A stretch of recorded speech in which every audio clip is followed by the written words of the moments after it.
नमस्कार दोस्तों, तैयार हो जाओ एक ऐसे रोमांचक सफर के लिए जहां हम पृथ्वी को एक जादुई नक्शे की तरह खोलेंगे।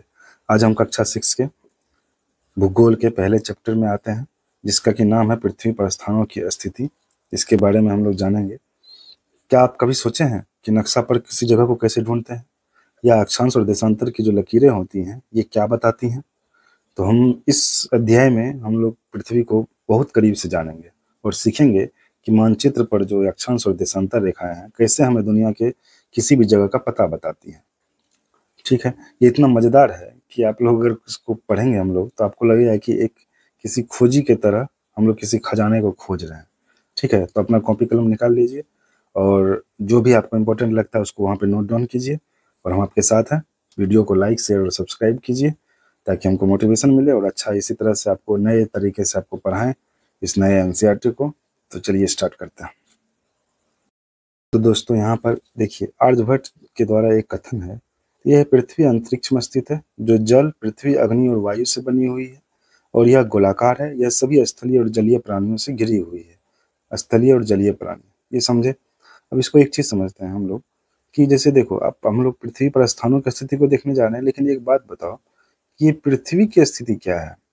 पृथ्वी की स्थिति क्या है, मतलब पृथ्वी कहाँ पे है? तो चलिए एक चीज देखते हैं यहाँ पे। सबसे बड़ा क्या हुआ, ये पूरा जो है होल एक यूनिवर्स है। ठीक है, एक यूनिवर्स है। एक इस यूनिवर्स में ये क्या है, पृथ्वी उसी यूनिवर्स का हिस्सा यानी ब्रह्मांड का हिस्सा है। ब्रह्मांड तो असंख्य है, मतलब अनंत है, और इसमें बहुत सारी आकाश गंगाएं हैं, मिल्की वे। ठीक है, उसके अंदर बहुत सारे तारे हैं, इसके अंदर तारा है। इसी तारा में से एक तारा क्या है, सूर्य है।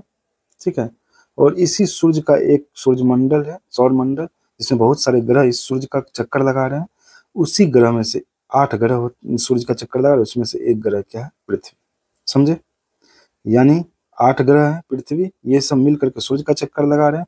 सूर्य जैसे बहुत सारे तारे मिल करके एक तारामंडल बना रहे हैं, और ये बहुत सारे तारामंडल मिल करके एक ब्रह्मांड बना रहे हैं। ठीक है, अब समझे पृथ्वी की स्थिति क्या है। अगर मैं इसी क्रम में बताऊं तो क्या बोलोगे आप लोग? पहला क्या है, ब्रह्मांड। ब्रह्मांड, ठीक है। उसके बाद बताओ, आकाशगंगा। आकाशगंगा जिसको कि मिल्की वे बोलते हैं, मिल्की वे। ठीक है, अब मिल्की वे आकाशगंगा का क्या होता है? आकाशगंगा, अपना आकाशगंगा क्या है बताओ? यही मिल्की वे ही है। ठीक है अपना। और ये आकाशगंगा में बहुत सारे तारे हैं, तो उनमें से एक तारा क्या है, सूर्य है, सन है। और इस सन का चारों तरफ कितने ग्रह चक्कर लगा रहे हैं? 8 ग्रह चक्कर लगा रहे हैं। इस ग्रह में से क्या है, एक क्या है, पृथ्वी, जिसपे कि जीवन संभव और जिसपे कि हम रहते हैं। तब पृथ्वी की स्थिति आप लोगों ने देख ली। अब हम लोग देखते हैं कि पृथ्वी पर स्थानों की स्थिति क्या है। ठीक है, इस चैप्टर में पढ़ने जा रहे हैं कि मानचित्र क्या है और हम इसका उपयोग कैसे करते हैं, और इसके मुख्य घटक क्या है, यानी इसमें क्या क्या चीज होता है मानचित्र में। निर्देशांक क्या है, मतलब किसी चीज को डिनोट करने के लिए, किसी चीज को अंकित मतलब वो करने के लिए, किसी चीज को दिखाने के लिए, जैसे पोखर है, नदी है, नाला है, हॉस्पिटल है, ये सबको दिखाने के लिए एक अलग अलग विशेष चिन्ह का इस्तेमाल होता है, वो निर्देशांक है, उसको देखेंगे हम लोग। अक्षांश और देशांतर का उपयोग हम लोग कैसे करते हैं वो देखेंगे, और देशांतर से कैसे समय और मानक समय का पता लगता है ये समझेंगे हम लोग। ठीक है, तो चलिए स्टार्ट करते हैं। आप देखिए, आप मान के चलिए कि आप किसी शहर का आप यात्रा कर रहे हैं। ठीक है, उस शहर में आप गए, मान के चलिए यहाँ पे एक रेलवे स्टेशन पे उतरे, और आपको इस रेलवे स्टेशन से है ना बैंक की तरफ जाना है। तो आप क्या करोगे, सबसे पहले एक मानचित्र, आप मान के चलो ये मानचित्र है आपके पास। ठीक है, या आप किसी लोकल आदमी से पूछोगे तो वो आपको बताएगा ऐसे ऐसे चले जाओ।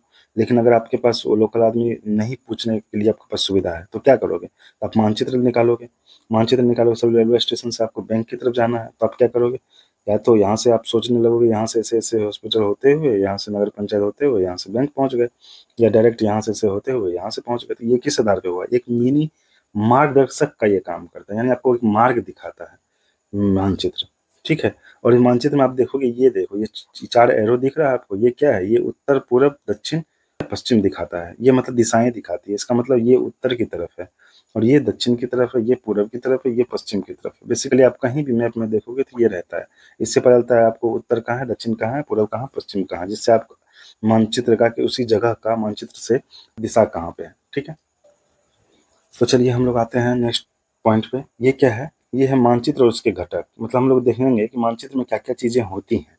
जैसे मान के चलिए कि किसी भी क्षेत्र का एक प्रतीकात्मक चित्रण या रेखांकन क्या है, मानचित्र है। कोई भी क्षेत्र है, मान के चलो कि आप पटना है, तो पटना में एक महावीर मंदिर होगा। यहाँ पे क्या होगा, यहाँ पर कोई जू है, ठीक है, यहाँ पर गांधी मैदान है। तो ये क्या है, इसको मैप पे दिखाया जाएगा। तो ये क्या है, किसी का भी प्रतीकात्मक रूप होता है। अब मान के चलिए ये आप जो आपके बगल में जो मानचित्र दिख रहा है, ये क्या है, ये भारत का प्रतीकात्मक ही तो है। पूरा तरह से ये भारत तो है नहीं, ये उसका प्रतीक के रूप में उसको एक जिस तरह से है उस तरह से बना दिया गया है। तो ये मानचित्र ही है बेसिकली, ठीक है। मानचित्र मानचित्र जो होता है किसी छोटे क्षेत्र का भी हो सकता है, किसी बड़ा क्षेत्र का भी हो सकता है। जैसे राज्य का हो गया, हम लोग का जैसे गांव कस्बा का भी मानचित्र हो सकता है। भारत एक बहुत जैसा विशाल देश है, तो इसका भी हो सकता है, संपूर्ण विश्व का भी है। आप मानचित्र देख ही सकते हो, वर्ल्ड मैप आता है, इंडिया मैप आता है, ठीक है। तो मानचित्र में आप सतह को जैसे देखते हैं, जिससे आप उसे ऊपर से देखते हैं। अब देखिए एक चीज बताते हैं, मानचित्र मानचित्र जो होता है उसको संग्रह करने के लिए भी एक बुक चाहिए, ठीक है, जहाँ पे मानचित्र, बहुत सारे मानचित्र होंगे। जैसे एटलस आप लोग मार्केट से खरीदते हो पढ़ने के लिए, वो क्या है, मानचित्रों का संग्रह ही तो है, एक पुस्तक है, ठीक है। तो इसको मानचित्रावली बोलते हैं। तो मानचित्र ये इस टाइप में मानचित्र बहुत प्रकार के होते हैं, ठीक है। जैसे भौतिक मानचित्र हो गया। भौतिक मानचित्र क्या होता है, अब देखिए यहाँ पे देखते हैं। भौतिक मानचित्र मुख्य रूप से प्राकृतिक आकृति, जैसे पर्वत क्या प्राकृतिक है आकृति, महासागर, नदी, ये सब को अगर दिखाएंगे हम लोग तो ये भौतिक मानचित्र एक तरह से देखा जाए तो ये देखिए भौतिक, यहाँ पहाड़ को दिखाया गया इस रंग से, ठीक है। ये जो हरा भरा रंग, ये जो लाइनिंग वाला है वो क्या है, नदी है।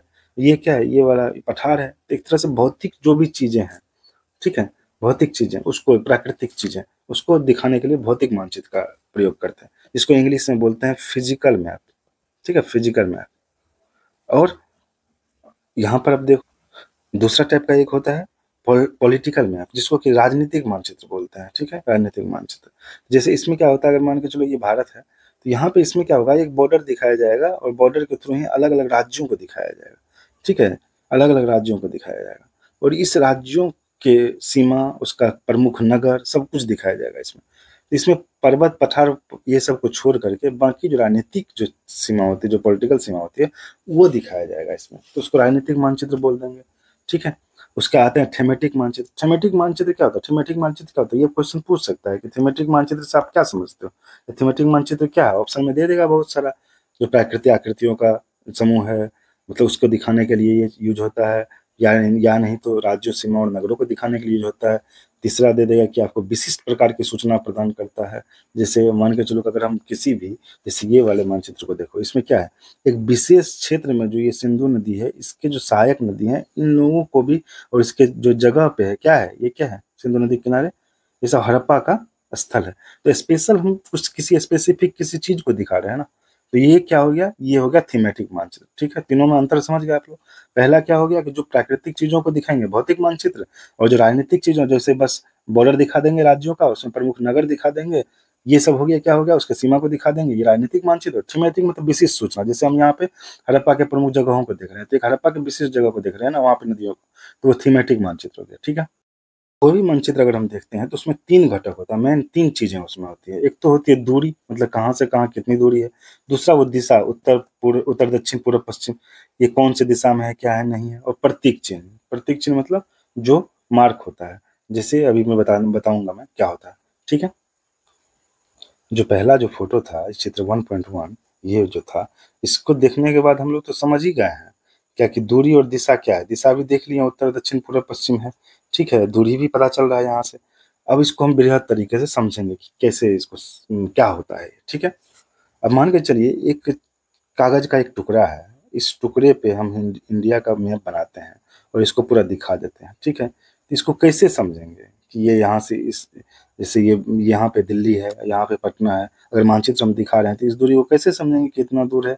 हाँ, क्योंकि गुजरात का जो आप हमेशा इमेज देखते हो ऐसे होता है, ये है, यहाँ जो बंगाल है, तो यहाँ से इस दूरी को देखते हो कि हमेशा सब जगह ये वाला आकार सेम ही होता है। क्यों होता है, वो एक मानचित्र स्केल होता है, यानी स्केल पे हम लोग नापते हैं, ठीक है।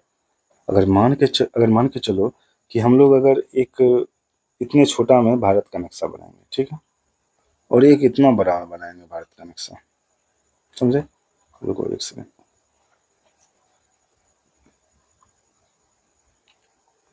एक इतना बड़ा हम बनाएंगे और एक मान के चलो कि मैं रूम के आकार का पूरा एक पेज ले लेता हूँ, उसमें बनाता हूँ। तो आप क्या करो, यहाँ अगर मैं दर्शाऊंगा तो यहाँ पे क्या करेंगे, बोलेंगे अरे 1 सेंटीमीटर का है ना दूरी, ये हो गया आपको 5000 किलोमीटर, ठीक है। यहाँ पे बताएंगे कि 1 सेंटीमीटर का है ना 500 मीटर हो गया। और जब बड़ा वाला हो जाएगा तो बोलेंगे नहीं, यहाँ पे है ना 1 सेंटीमीटर का 50 किलोमीटर ही, ठीक है। तो इसका मतलब वो एक स्केल की सहायता से उसको दिखाते हैं, ठीक है। तो जगह एक ही है लेकिन अलग अलग मानचित्र पर अगर हम उसको दिखाते हैं तो उसका रिप्रेजेंटेशन अलग अलग हो जाता है, ठीक है। बस वो सब कुछ मैप, सब कुछ आकार, सब कुछ सेम रहेगा। एक बात बताइए कि अगर मान के चलिए इतना बड़ा भारत का इतना बड़ा क्षेत्र है, उसको एक छोटा सा टुकड़ा जो कि मेरा ये बुक है इस पे हम लोग दिखा देते हैं, और अपने आपके रूम में आपके रूम में भी एक मैप सटा हुआ होगा, उसमें भी इतने बड़े क्षेत्र में भी दिखा देते हैं। तो बेसिकली ये दूरी को कैसे नापते हैं, इसको कैसे समझते हैं कि ये इतना दूर है, इसको एक स्केल की सहायता से हम लोग नापते हैं, ठीक है। तो इस छोटे वाले क्षेत्र में उस स्केल का क्या होगा, मतलब जो 1 सेंटीमीटर होगा उसका दूरी ज्यादा होगा कि कम होगा, ज्यादा होगा। और मान के चलिए इतना ही क्षेत्र में हमको दिखाना है कि दिल्ली से पटना इतना दूर है, ठीक है। मान के चलिए 1200 किलोमीटर, इसको हम 1 सेंटीमीटर में अगर दिखाएंगे, ठीक है। अगर इतना बड़ा मानचित्र में दिखाएंगे अगर कि भारत यहाँ से पटना, दिल्ली से पटना कितना दूर है, 1200 मतलब किलोमीटर ही दूर है, लेकिन इसको दिखाने के लिए हमको कितना सेंटीमीटर यूज करना पड़ेगा ये बताओ, अगर इस क्षेत्र में है तो बताओ। 1 2 3 4 यानी 4 सेंटीमीटर बराबर 1200 किलोमीटर, यानी 1 सेंटीमीटर बराबर कितना हो गया, 300 किलोमीटर। यानी ये बड़े वाले मानचित्र में 1 सेंटीमीटर में 300 किलोमीटर ही होगा, लेकिन ये वाले छोटे मानचित्र में 1 सेंटीमीटर में 1200 किलोमीटर हो जाएगा। आप समझे इस बात को, नहीं समझे तो एक बार और फिर से इसको देखिए, इस वीडियो को थोड़ा पीछे कीजिए और इसको फिर से देख लीजिए, ठीक है। अब देखिए यहाँ पे आते हैं हम लोग, एक चीज और देखते हैं। सबसे पहले तो ये देखिए 4 दिशा को हम लोग दिखाने के लिए ऊपर में इस्तेमाल किए थे, उत्तर दक्षिण पूर्व पश्चिम के लिए, ठीक है। इसको क्या एक एरो से दिखाएंगे, ठीक है। ये है, इसको क्या बोलते हैं, चतुर्दिश यानी प्रधान बिंदु। प्रधान बिंदु कौन सा है, सीधा नॉर्थ साउथ ईस्ट वेस्ट, ये क्या है प्रधान बिंदु। हम लोग जो ये मैप देखे थे, ये वाला मैप यहाँ पे देखिए, ये जो मैप देखे थे इसमें क्या है, उत्तर दक्षिण पूर्व पश्चिम करके क्या है, ये दिशा का दिया हुआ, ठीक है। इसको चतुर्दिश बोलते हैं, इसको प्रधान बिंदु बोलते हैं, उत्तर दक्षिण पूर्व पश्चिम को, ठीक है। मेन यही है, उत्तर दक्षिण पूर्व पश्चिम, उत्तर दक्षिण पूर्व पश्चिम। इसके बीच में भी ये दिशा है, ये इसको क्या बोलेंगे, उत्तर पश्चिम, ठीक है। इसको क्या बोलेंगे, उत्तर पूर्व, ठीक है। इसको क्या बोलेंगे बताओ जल्दी से, जल्दी से, दक्षिण पूर्व, दक्षिण पूर्व, ठीक है। इसको दक्षिण पश्चिम, ठीक है। तो इसको क्या बोलेंगे, इस जो ये चारों जो बताया, उत्तर पश्चिम, उत्तर पूर्व, दक्षिण पश्चिम, दक्षिण पूर्व, ये क्या है, ये है मध्यवर्ती दिशा, ठीक है। इसी आधार पे अब हम लोग देखते हैं, यहाँ पे देखिए कुछ दिया हुआ है पता लगाने के लिए। इसमें क्या है, आपको बोल रहा है बाजार चिकित्सालय के उत्तर में है। बाजार कहाँ है, बाजार चिकित्सालय के उत्तर में, ऐसा है क्या बताओ। इसको हाँ ना में जवाब देना है, सही है या गलत है बताओ आप। दक्षिण में है ना, ये क्या है, ये चिकित्सालय, इससे क्या है, दक्षिण में है, ठीक है। तो ये उत्तर में नहीं है, तो ये क्या हो गया, गलती हो गया। संग्रहालय बैंक के दक्षिण पूर्व में है। अब संग्रहालय कहाँ है, देखो संग्रहालय किसके, बैंक कहाँ है बताओ, बैंक के कहाँ है, दक्षिण पूर्व में है। क्योंकि यहाँ पे देखो एक जगह दक्षिण, तो ये दक्षिण पूर्व ये होगा, तो इसको दक्षिण बोल देंगे। ये हुई, मुझे लग रहा है गलत ही है, ठीक है। अब देखो यहाँ पे रेलवे चिकित्सालय के उत्तर पश्चिम में, चिकित्सालय कहाँ है, चिकित्सालय ये है, इसको क्या बोलेंगे, चिकित्सालय के, रेलवे जो है चिकित्सालय के उत्तर पश्चिम में, उत्तर उत्तर हो गया, उत्तर इधर, पश्चिम इधर, तो ये क्या है, उत्तर पश्चिम में, बिल्कुल सही है, ठीक है। तो ये सही हो गया। झील जो है ये कहाँ पे है, झील, झील कहाँ, आवासीय भवन के उत्तर पश्चिम में। आवासीय कहाँ है, देखो आवासीय भवन निकालो, खोजो, ये हो गया आवासीय भवन, ठीक है। ये कहाँ, उत्तर पश्चिम में, कहाँ, झील कहाँ है, झील झील झील, जल्दी जल्दी दिमाग चलाओ, ये झील है, ये कहाँ, उत्तर पश्चिम, उत्तर तो ये हो गया, ये तो पहले ही गलती हो गई। आवासीय भवन ये है, इसका क्या हुआ, नीचे क्या हुआ, दक्षिण, ये क्या हुआ, पश्चिम, तो ये कौन सा होगा, दक्षिण पश्चिम में है। ये जो बोल रहा है उत्तर पश्चिम, ये क्या है, गलती है, ठीक है। अब ये कुछ ऐसी एक्टिविटी है कि अपने विद्यालय प्रारंभिक बिंदु मानते हुए अपना आपका कोई आपका जो विद्यालय है या आपका जो क्लास है, विद्यालय बच्चे के लिए है तो बोला गया है। तो आप कुछ भी मान लो, आपका जो घर है वहाँ से स्टेशन की दूरी किस दिशा में है, थोड़ा चर्चा कीजिए, थोड़ा सा दिमाग लगाइए, बच्चे के लिए है। बस आपके लिए नॉर्मल एक चीज़ है कि इसको समझना है, ठीक है। ये दिशा को समझिए। नेक्स्ट घटक की ओर आते हैं। नेक्स्ट घटक की ओर ये क्या है? प्रतीक चिन्ह। मतलब कि जैसे हम लोग कुछ भी चीज़ ये बना लिए, दिशा समझ गए, ठीक है, दूरी समझ गए, दूरी कैसे मापते हैं, ठीक है, स्केल से, दिशा भी समझ गए। अब हम लोग देखते हैं तीसरा घटक प्रतीक चिन्ह। अगर मान के चलिए अगर भारत का नक्शा हम बना रहे हैं, तो वहाँ पर अगर आपका घर भी बना दिया जाए, वहाँ पे जो आपका शहर का हॉस्पिटल है उतना बना दिया जाए, रेलवे स्टेशन बना दिया जाए, तो पूरे भारत में कितने हॉस्पिटल होंगे, कितने रेलवे स्टेशन होंगे, कितना झील होगा, कितना नदी होगा। अगर उस सब को पूरा को अगर हम अच्छे तरीका से, जिस तरह से नदी जा रही है, जिस तरह रेलवे स्टेशन है, रेलवे लाइन है, सबको अगर दिखाने लगे हम लोग, तो फिर कैसे होगा बताइए? कैसे? मुश्किल नहीं हो जाएगा कितने छोटे क्षेत्र में पूरे भारत को दिखाना? तो कहीं कहीं पे क्या हो जाता है कि उसके लिए हम लोग सिंबल का यूज करते हैं, उसी को बोलते हैं प्रतीक चिन्ह। जैसे रेलवे स्टेशन का कुछ सिंबल होगा, विद्यालय का कुछ सिंबल होगा, डाकघर का कुछ होगा प्रतीक, ठीक है, मार्ग रेलवे लाइन का होगा, नदी का होगा, ताल का होगा, वन का होगा। तो इसी हिसाब से भारतीय सर्वेक्षण विभाग जो है, इनके द्वारा मानचित्र के लिए प्रतीक चिन्ह का एक निर्धारित किया गया है, क्या क्या प्रतीक चिन्ह होना चाहिए, ठीक है। जैसे देखिए रेलवे लाइन, तो बड़ी लाइन को ऐसे दिखाते हैं, छोटी लाइन को ऐसे दिखाते हैं, और रेलवे स्टेशन को ऐसे दिखाते हैं, ठीक है। सड़कें जो पक्की कच्ची, पक्की जो है उस तरह से दिखाते हैं, कच्ची है टूटी फूटी तो इस तरह से दिखाते हैं, ठीक है, कच्ची।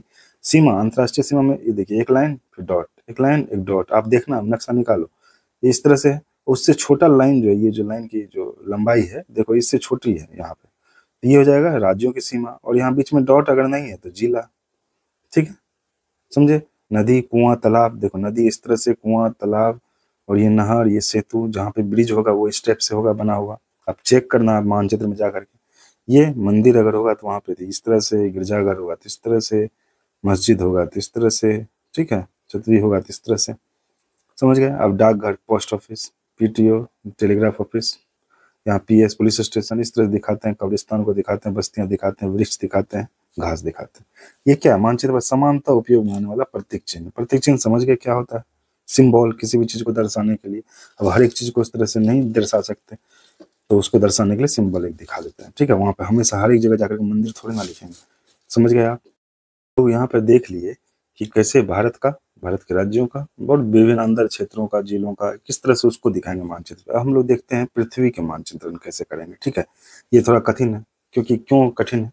क्योंकि एक बात तो हम लोग जानते हैं कि पृथ्वी ऐसा चपटा तो है नहीं, ठीक है। क्या है? ये गोलाकार है, और पूरा तरह से गोलाकार नहीं है, क्योंकि ये अगर जाओगे तो आप, ये जियोइड शेप बोलते हैं, यानी पृथ्वी अपने ही तरह का एक शेप है, ठीक है। ये अपने ही तरह का एक शेप है, मतलब ये क्या है, पूरी तरह से गोल नहीं है, गोल नहीं है, ठीक है, गोल नहीं है, ये थोड़ा सा चिपटा है हल्का ऊपर में और नीचे में। इसको क्या बोलते हैं? इसको उत्तरी ध्रुव, इसको दक्षिणी ध्रुव, इसको उत्तरी ध्रुव ध्रुव और इसको दक्षिणी ध्रुव। अगर आप लोग को समझ में नहीं आ रहा है तो आप मुझे बताओ, उसको मैं अच्छे तरीके से और बताऊंगा, ठीक है। तुम लोग बोल देते हैं ये ध्रुव पे थोड़ा सा चपटा है, ठीक है, ये गोलाकार नहीं मानेंगे इसको, तो इसको समतल पृष्ठ पे दिखाना मुश्किल है ना, क्योंकि आप समतल पृष्ठ पर मान के चलो कि यहाँ पे इंडिया है, ठीक है, यहाँ पर अगर समतल जो नॉर्मल मानचित्र होता है, जो यहाँ पे अमेरिका है, तो यहाँ लगेगा आपको अमेरिका तो बहुत दूर है, इतनी दूर है, बीच में अफ्रीका आता है, यहाँ पे एशिया आता है, ठीक है, एशिया भी आएगा, उसके बाद फिर यहाँ पे यूरोप आएगा, समझे, इतना दूर है। लेकिन अगर आप ये गोलाकार तरह सोचो तो यहाँ पे क्या है, यहाँ पर मान के चलो इंडिया है, तो यहीं पर अमेरिका है, ठीक है, यहाँ पे, तो यहाँ से तो नजदीक है ये गोलाकार अगर है तो, ठीक है। तो इस तरह से हम लोग देखेंगे इसको, जो ओरिजिनल चित्रण है वो ग्लोब पे ही हो पाता है पृथ्वी का, ठीक है। इसी तरह से पृथ्वी का, चंद्रमा का, मंगल ग्रह का, तारा का, तारामंडल आदि का, इसका भी एक मानचित्र हो सकता है, ठीक है। अब बताए थे भौतिक वस्तु जो गोलाकार है, सामान्यतः धातु, प्लास्टिक या कीबोर्ड से बनी होती है, ये सब क्या है, ये धातु या प्लास्टिक से वगैरह से बनी होती है। या पृथ्वी क्या है, ये मतलब ये ग्लोब जो क्या है, ये पृथ्वी के भूगोल का प्रतिनिधित्व करती है, यानी आप ये पूरी तरह से प्रतिनिधित्व है नहीं, लेकिन एकदम लगता है कि उसी का आकार है और उसी को देख करके हम लोग पढ़ते हैं, ठीक है। तो आपको क्या लगता है कि मानचित्र से ज्यादा यूजफुल है कि नहीं ये ग्लोब? मानचित्र हमको उतनी सटीक जानकारी नहीं देता जितनी कि ग्लोब देती है, ठीक है। चलिए हम लोग आगे बढ़ते हैं। ये देखिए निर्देशांक, बहुत सारी फिल्म देखे हैं जो जासूसी वाला होता है, उसमें क्या होता है, कोऑर्डिनेट्स देते हैं, मतलब कि ये क्षेत्र में यहाँ पे उसके जो बातचीत होता है उससे पकड़ा जाता है कि इसका कोऑर्डिनेट यहाँ से मिल रहा है, तुरंत वहाँ लोग मतलब पहुँचते हैं, पुलिस से जो भी होता है उसको पकड़ लेते हैं। तो इसका मतलब क्या है, वो जो कोऑर्डिनेट्स होता है वो उसका एग्जैक्ट जगह का लोकेशन होता है वो, ठीक है, उसी को निर्देशांक बोलते हैं हिंदी में, ठीक है। जैसे आप यहाँ पे देखो एक चीज, ये जो शतरंज है, शतरंज को देखो आप यहाँ पे, और मान के चलो कि ये पहले यहाँ पे थी, ये उजला वाला, ठीक है, जो व्हाइट वाला जो ज्यादा है ये यहाँ पे था, तो यहाँ पे ये दूसरी पंक्ति में, और क्या है, ये घो वाले घर में था, यहाँ पे था ये, समझ रहे हो। अब मान के चलो कि इसने खसकाया खिसकाया इसको कहाँ पे, यहाँ पे, यहाँ पे, तो अब ये कहाँ पे है, चौथे घर में, घो वाले घर में, यानी यहाँ पे एग्जैक्ट इसको लोकेशन क्या बोलेंगे, 4 घो, ठीक है, 4 घो। तो इसका मतलब हम लोग क्या बोलेंगे, ये जो है 2 घो से शिफ्ट हो गया कहाँ पे, 4 घो में, तो इसका लोकेशन हमको पता चल जाएगा ना। जैसे अगर हम आपको बोलेंगे कि 5 चौ बताओ कहाँ पे है, 5 चौ, 5 चौ, 5 तो ये हम लोग हो गया, चौ ये हो गया, तो यहाँ से एक लाइन खींचो, यहाँ से एक लाइन खींचो, यहाँ मिला, इसको बोल देंगे 5 चौ, ठीक है। इसी को यहाँ पे समझाया गया है। अगर मान के चलो बोल रहा है कि अगर अगर आप कहीं पे एक रोड है, ठीक है, वहाँ पे बहुत सारी दुकानें हैं, बहुत सारी दुकानें हैं, ठीक है, सब एक ही टाइप की हैं और एक ही कलर का सब कुछ है, तो आपका दोस्त किसी को दोस्त को बोलेगा कि चलो यार शाम में 4 बजे मिलते हैं, लेकिन कहाँ पे आओगे, तो जो आपका एंट्री गेट है वहाँ से 5वीं पंक्ति जो है, जैसे ये इसी तरह से मान के चलो, एक दूसरी तीसरी, ये दूसरी पंक्ति हो गई, ये तीसरी पंक्ति, ये चौथी पंक्ति, ये 5वीं पंक्ति, ठीक है। तब बोलेगा कि ये कि 5वीं मतलब पहली ही पंक्ति के 5वां दुकान में, ठीक है, 5वां दुकान में, तो यहाँ पहुंचोगे, यही जगह हो जाएगा। अगर बोलोगे तीसरी पंक्ति के दूसरे दुकान में, ठीक है, दूसरे दुकान में, तो ये क्या हो जाएगा, ये बताओ, ये दूसरा दुकान हो गया। तो एग्जैक्ट लोकेशन के लिए क्या बोल रहे हो, कोऑर्डिनेट्स दे रहे हो ना उसको, कि दूसरी पंक्ति का तीसरा दुकान, एकदम एग्जैक्ट उस जगह पे पहुंचोगे, तुम चौथे दुकान पे तो नहीं पहुंच जाओगे ना, या दूसरी पंक्ति का जगह पे तो नहीं पहुंच जाओगे ना, वही बात है। हम लोग जो देखे, ये जो उदाहरण देखे ऊपर में, ये क्या है, निर्देशांक प्रणाली यानी कोऑर्डिनेट्स है ये, ठीक है। शतरंज को भी देख लिए हम लोग उदाहरण। अब इसी पे आते हैं हम लोग, जैसे इसी चीज को हम लोग अगर बड़े स्तर पे जाए, पृथ्वी पे हम बोलेंगे भारत की स्थिति कैसी है, तो एक कोई रेखा यहाँ से आ रही होगी, एक कोई रेखा यहाँ से जा रही होगी, ये पॉइंट यहाँ मिला रहा होगा, ठीक है, एक ये गुजरात का, एक रेखा यहाँ से जा रही होगी, रेखा यहाँ से जा रही होगी, यहाँ पे कश्मीर का कोई बिंदु होगा, यहाँ पर अरुणाचल प्रदेश का कोई बिंदु होगा, उसी तरह से यहाँ पे कोई नीचे केरल तमिलनाडु के पास कोई बिंदु होगा, ठीक है। तो इस सबको जोड़ेंगे तो हम लोग भारत का स्थिति बता सकते हैं कि भारत कहाँ पे है, समझ रहे हो आप लोग। तो ठीक है, तो अब आते हैं हम लोग उसी चीज को कि वो क्या है वो कोऑर्डिनेट्स। तो हम लोग अगर पृथ्वी के उस पे जाते हैं तो ध्यान से देखिए, इस ग्लोब के देखिए ध्यान से, ये क्या है, ये जो बीच वाला जो है, ये रेखा क्या है, इसको बोलते हैं विषुवत रेखा, विषुवत रेखा, ठीक है।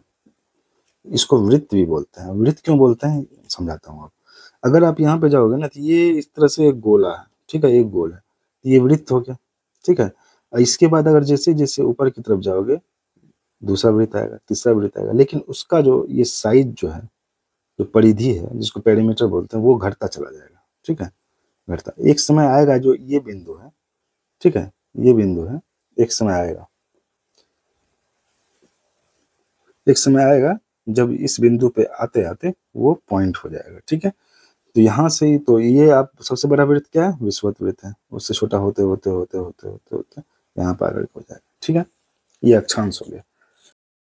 अगर हम लोग ये 0 डिग्री, इसको विषुवत रेखा बोलते हैं, इससे अगर ऊपर की तरफ जाएंगे तो इसको उत्तर बोलेंगे, नीचे जाएंगे दक्षिण बोलेंगे, ठीक है। इसके बाद जितने अक्षांश ऊपर जाएंगे, जैसे 1 डिग्री अक्षांश तो 1 डिग्री नॉर्थ यानी उत्तर, इसी तरह से करते करते 30 डिग्री उत्तर, इसी तरह 60 डिग्री उत्तर, ये 90 डिग्री उत्तर, इसी तरह से नीचे अगर जाएंगे 30 डिग्री दक्षिण, 90 डिग्री दक्षिण, 60 डिग्री दक्षिण हो जाएगा, ठीक है। और अगर ज्यो ज्यो हम 0 डिग्री से ऊपर जाएंगे इधर की तरफ, या ऊपर से नीचे की तरफ जाएंगे, यहाँ पे गर्मी घटता चला जाएगा, ठीक है, समझे। इसी आधार पर आगे हम लोग पढ़ेंगे कि इस जोन को भी बांटा गया है, ठीक है। इसको इसको बोलते हैं उष्ण कटिबंध, इसको बोलते हैं उपोष्ण कटिबंध, इसको ऊपर वाले को शीत कटिबंध। अब आते हैं हम लोग देशांतर की तरफ। अब मान के चलिए, आप कल्पना कीजिए कि आप संभवतः सबसे छोटी रेखा पर उत्तरी ध्रुव से दक्षिणी ध्रुव की ओर यात्रा कर रहे हैं, उत्तरी ध्रुव से दक्षिणी ध्रुव सबसे छोटी यात्रा कर रहे हैं। ये ग्लोब का अवलोकन कीजिए, आप पाएंगे कि यूरोप और अफ्रीका के मार्ग से जाने की जगह आप एशिया के मार्ग से जा सकते हैं। मतलब कहीं से भी अगर उत्तरी ध्रुव से दक्षिणी ध्रुव जो शॉर्टेस्ट जगह है, उस जगह से अगर आप ट्रेवल कीजिएगा तो बहुत सारी रेखाएं ऐसी होंगी जहां से आप वहां नीचे जा सकते हैं, एक ही सेम दूरी होगा वहां पे, ठीक है। तो देशांतर की दूरी सेम होती है, जो लंबाई होती है, लेकिन अक्षांश की होती है क्या, नहीं, सबकी दूरी अलग अलग होती है। जो सबसे बड़ी है विषुवत वृत्त है, उससे ऊपर जाओगे धीरे धीरे घटता चला जाएगा, ऐसे नीचे जाओगे तो वो भी घटता चला जाएगा। ठीक है, इसी तरह से ये देखो, इसको बोलते हैं meridian of latitude, meridian of latitude, देशांतर यहाँ होता है। ठीक है, ये अर्धवृत्त है, आधा वृत्त है ये वाला, देशांतर इसको देखोगे तो ये आधा वृत्त तो है, ये उसको इधर से जाएगा तभी तो पूरा वृत्त होगा, लेकिन ये आधा वृत्त है। ठीक है, आप लोग जानते हैं कि हम लोग जो साइंस में पढ़ते हैं कि पृथ्वी जो है इसे, ये अपने धुरी पे भी घूमती है।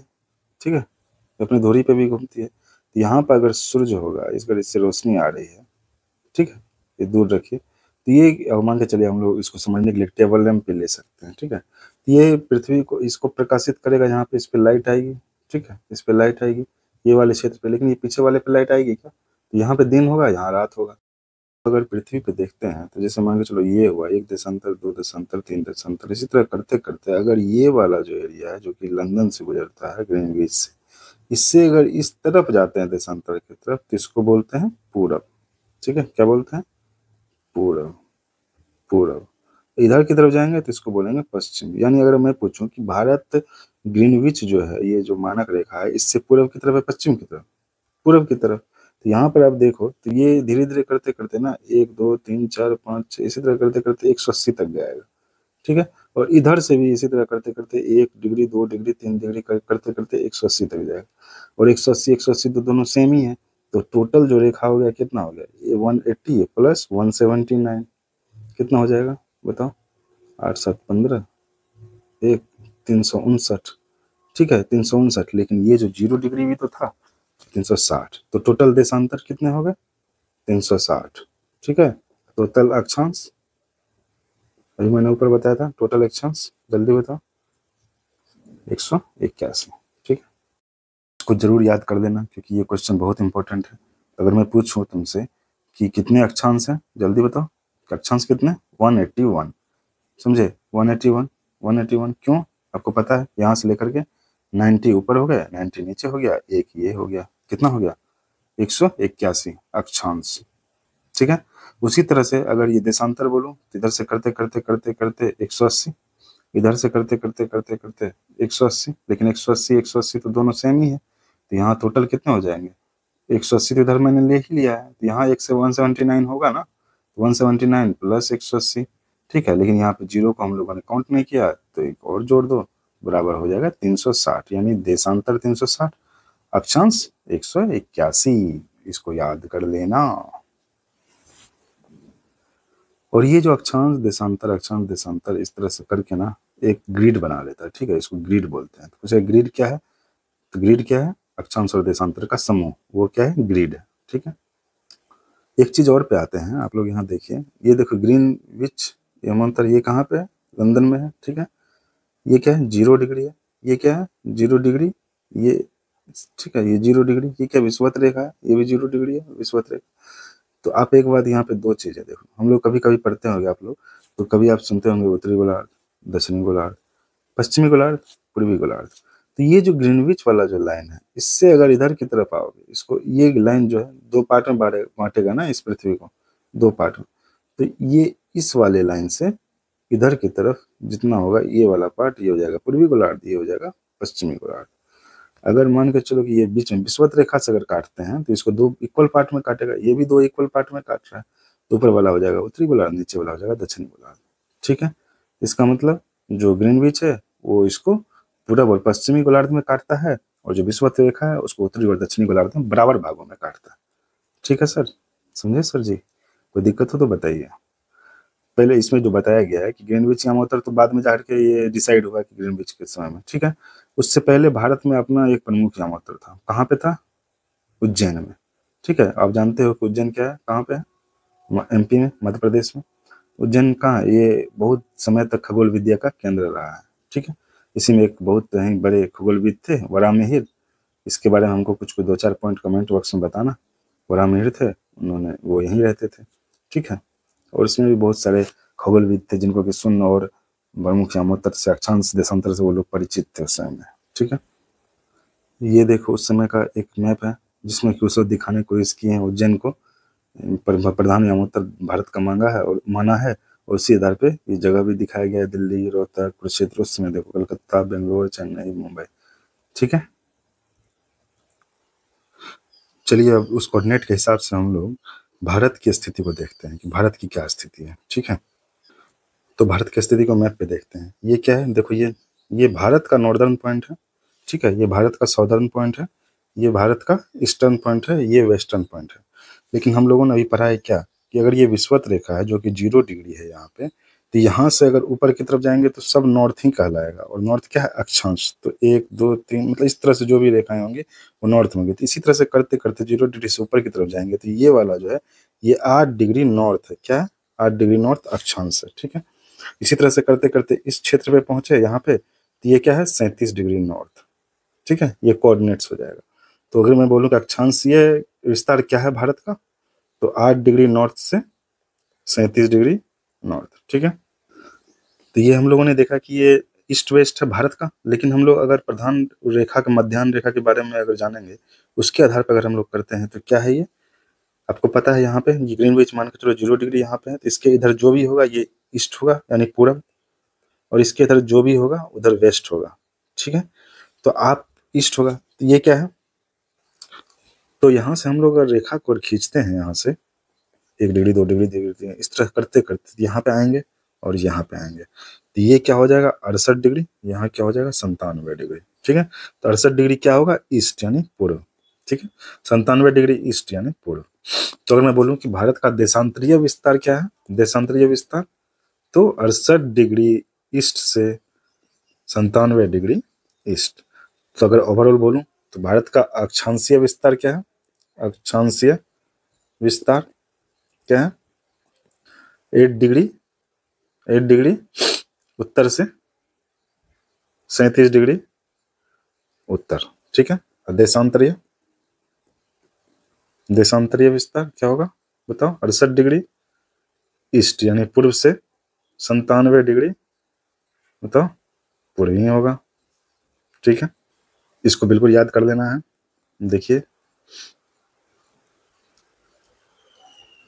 देखिए यहाँ पे इस इमेज को ये वही दिया है, 8 डिग्री उत्तर से 37 डिग्री, 68 डिग्री पूर्व से 97 डिग्री पूर्व।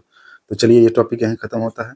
इसके बाद ये देखिए हम लोग नेक्स्ट क्लास में पढ़ेंगे समय क्षेत्र यानी टाइम जोन, मतलब कैसे कैसे किस टाइम जोन में विभाजित किया गया है भारत को, क्यों पूरा भारत एक ही टाइम रहता है पूरे भारत में, जबकि इतनी भौगोलिक विस्तार है। यहाँ सूर्योदय पहले होता है अरुणाचल प्रदेश में, गुजरात में उसके 1.5-2 घंटे के लगभग बाद में होता है, तो फिर भी टाइम एक ही है, क्यों है ऐसा हम लोग पढ़ेंगे अगली क्लास में। चलिए मिलते हैं, तब तक देखते रहिए इस चैनल को, सब्सक्राइब कीजिए, लाइक कीजिए, मुझे भी प्रेरणा मिलेगी और आप लोगों के लिए अच्छे से और अच्छे से मैं प्रयास करूंगा कि आप लोगों के लिए कंटेंट दे सकूं।